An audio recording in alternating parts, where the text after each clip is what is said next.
हुकूमत एक बजट पेश करने जा रही है, IMF के साथ अपेरेंटली लगता है कि हमारे मामलात बड़े अच्छे लग रहे हैं, हुकूमत जो है वो बड़ी कॉन्फिडेंट भी लगती है। बहुत सारे लोग जो PTI को छोड़ के गए हैं या PTI से अभी भी उनकी हमदर्दियाँ हैं, वो ये समझते हैं कि इस वक्त ना इस्टेब्लिशमेंट की ना हुकूमत की कोई ऐसी मजबूरी है कि वो इमरान खान साहब से या उनकी जमात से किसी तरह के मुज़ाकरात करें। आप कह रहे हैं मुल्क चल नहीं रहा, हुकूमत कहती है कि सब मामलात ठीक हैं, और जाहिर है एक आपको एक बूस्ट भी मिला हुआ है इस सारे कॉन्फ्लिक्ट से, एक फातह के तौर पे निकल के भी आपको लगता है कि शायद अब आपकी जो गुडविल है वो बेहतर हो गई है।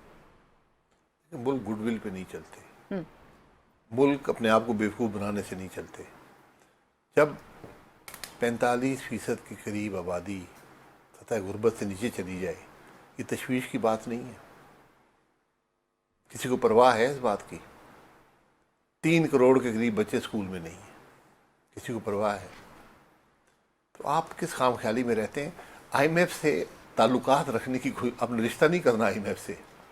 ऐसा ही IMF आपको कर्जा देता है, कंडीशनैलिटीज़ लगाता है, वो आप कंडीशनैलिटीज़ पूरे करेंगे, कंडीशनैलिटीज़ अवाम पे बोझ होता है। ये IMF का कसूर नहीं, कसूर आपका है। आपको कहीं से आपको पैसे चाहिए थे, रकम नहीं मिलती, आप IMF के पास जाते हैं। 24वां प्रोग्राम है इफ आई एम नॉट जी, तो वो कंडीशनैलिटीज़ लगाते हैं क्योंकि उन्होंने अपने पैसे वापस लेने होते हैं। इन हाउस आपने जो करना है वो आप नहीं कर रहे इस वक्त, आपको कुछ जी, लगता है आपको रिफॉर्म्स? IMF प्रोग्राम से आगे जाना है, आपको रिफॉर्म्स करना है। ये आपका मुल्क है, IMF का नहीं है। आपने इस मुल्क को खुद बचाना है। वो इस्लाहात के और बुनियादी इस्लाहात के बगैर नहीं चलेगा, इस बात को याद रखें। बुनियादी इस्लाहात जिस मुल्क में सियासी इंतशार हो उसमें नहीं आ सकती, सोच ही नहीं है कुछ सियासी इंतशार लोगों को। अब मैं एक आपको मतलब थ्योरी पेश कर रही हूँ जो चल रही है मार्केट में कि बस अब ख़त्म हो गया इंतशार ना। मतलब खान साहब जो है वो सुकून से बैठे हुए जेल में, उनकी जमात पार्लियामेंट में है, स्टैंडिंग कमेटियों की हेड है, मज़े कर रहे हैं, बस ठीक है, अल्लाह खैर ठीक है, सलाह। मजे करें। नहीं नहीं, मुझे ठीक है, मैं तो बात कर रहा हूँ जो हकीकत है कि जिस मुल्क में तरक्की ना हो, जिस मुल्क में रोज़गार के मौके ना हो, कारोबार के मौके ना हो, जहाँ से पैसा बाहर जा रहा हो, जिसके लोग बाहर जा रहे हो, जिसके नौजवान मायूस हों। पिछले महीने एक सर्वे हुआ है जी, 2/3 लोगों का मुल्क के अदल के निज़ाम पे कोई एतबार नहीं है, उनका इलेक्शन के निज़ाम पे कोई एतबार नहीं है, उनका हुकूमत पे कोई एतबार नहीं है। ये आपकी हकीकत है। लेकिन बस अब जो बड़ी सियासी जमात है इस वक्त हिज़्ब इख्तिलाफ की, जैसे आपने खुद कहा कि उनका 1 पॉइंट एजेंडा है कि इमरान खान साहब बाहर आए, वो ये समझते हैं कि इस मुल्क में जो सियासत की नाकामी है उसकी अलामत वाहिद यही है कि इमरान खान साहब जो है उनको जेल में रख दिया गया है और उनको निज़ाम से बाहर कर दिया गया। आपको भी सियासी इंतशार, क्योंकि उनके नज़दीक सियासी इंतशार ये है कि PTI को आपने दीवार से लगाया, आपको लगता है ये सियासी इंतशार है, या आपकी सियासी जो स्पेस होती है एक माशरे में, स्टेट में काम करने की, वो श्रिंक हो गई है, वो इंतशार है? सियासी इंतशार एक चीज़ है, निज़ाम एक चीज़ है। सियासी इंतशार क्या है? इलेक्शन चोरी हो गए। आज इस मुल्क के लोग इलेक्शन को नहीं मानते, जो लोग इक़्तिदार में हैं ये कुर्सियाँ उनकी नहीं हैं, ये सियासी इंतशार है। सियासत में जितना हुकूमत का रोल होता है इतना ही अपोजिशन का रोल होता है। आज की जो अपोजिशन है थोड़ी मुख्तलिफ है, उसके पास एक हुकूमत भी है, वो अपनी सोच को अया कर सकती है अपनी कारकर्दगी हुकूमत के अंदर। लेकिन जब वो भी, ये आज की अपोजिशन कल जो पिछली हुकूमत थी, 3 साल 8 महीने में एक काम मुझे बता दें जो PTI ने किया। ये उनकी खुशकिस्मती है कि उनके बाद जो आए हैं उन्होंने भी उनसे भी बदतर परफॉर्मेंस है। आप जो बात कहते हैं कि हमें एक रोड मैप चाहिए और कलेक्टिव विजडम से उस रोड मैप का तय होना, तमाम लोग बैठे टेबल पे, मुज़ाकरात की टेबल पे बैठे हैं, आप ट्रूथ एंड रिकन्सिलिएशन की भी पहले बात करते रहे, उस नुक्ता आगाज़ पे बात कैसे पहुंचेगी? क्योंकि मौलाना फजल रहमान साहब जैसे जो सियासतदार हैं उनसे भी आपकी मुलाकातें रही हैं, वो भी आपने देखा मुख्तलिफ इशूज़ पे बार बार हुकूमत से नाराज़ होते हैं, लेकिन कोई ऐसी तहरीक जिसमें वाकई इतना दम खम हो कि निज़ाम सोचे कि हमें ये तब्दीलियाँ करनी हैं, वो हो क्यों नहीं पा रहा? देखिए, वो एतमाद नहीं, लोगों को एतमाद नहीं है सियासी निज़ाम पर।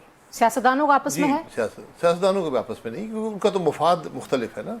कुछ कुर्सी चाहते हैं, कुछ, हर आदमी कुर्सी चाहता है, कुछ को कुर्सी मिली है, कुछ को नहीं मिली, जिनको नहीं मिली वो कुर्सी चाहते हैं।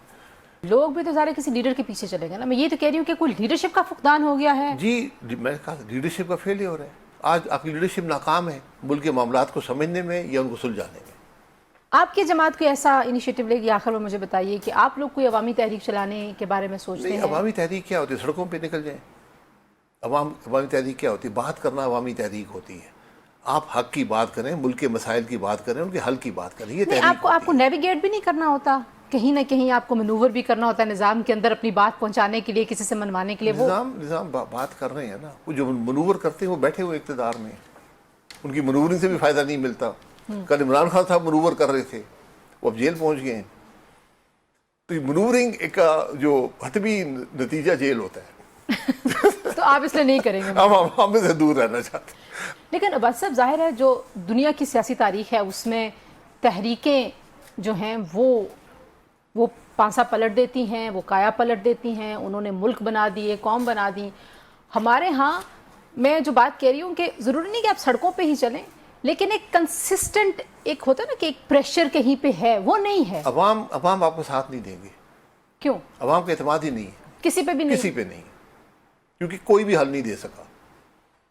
آج وہ ایک ری ایکشن میں آ سکتے ہیں، کسی کے ساتھ چل سکتے ہیں، لیکن وہ بھی حل نہیں ہوگا. انتشار ہوگا، اور سب سے جو بدترین انتشار ہوگا اگر لوگ خود سڑکوں میں نکل آئے. ہاں، جب وہ اتنے تنگ پڑ گئے اور آج اس ملک کے 44.7% لوگ تنگ ہیں. ویسے آخر میں مجھے دو باتیں آپ سے پوچھنی. ایک تو زبیر صاحب ظاہر ہے آپ کے پرانے کولیگ تھے نون لیگ کے، اور وہ گورنر بھی رہے. وہ سنا ہے کہ پی ٹی آئی میں شامل ہونے، آپ کی جماعت نے نہیں ان کو آفر کیا، آپ اپنی جماعت میں ان کو شامل نہیں کرنا چاہتے؟ نہیں، وہ دیکھیں یہ سیاست میں بات چیت ہوتی ہے. اگر وہ سمجھتے ہیں کہ پی ٹی آئی ان کی سیاست کے لیے یا ملک کے لیے بہتر ہے تو بالکل پی ٹی آئی میں شامل ہو جائیں. یہاں زبردستی تو ہے نہیں نا سیاست. نہیں، ویسے کبھی آپ نے ان کو آفر کی؟ نہیں، میری بات چیت دوستی ہے، ان سے بات چیت ہوتی رہتی ہے. اور کل عید ہے، تو عید والے شام کو لوگ آپ کو دیکھ رہے ہیں، تو بتائیے کہ کیا کہنا چاہیں گے عید کے حوالے سے پاکستانیوں کو؟ دیکھیں، عید قربانی کا جذبہ ہے نا. آپ کو آج ملک کے لیے قربانی دینی ہے. جو اقتدار میں ہیں ان کو بھی قربانی دینی ہے، اپوزیشن میں ان کو بھی قربانی دینی ہے. قربانی کے بغیر ملک نہیں بنتے، قومیں نہیں بنتی. ہمیں قربانی دینی پڑے گی.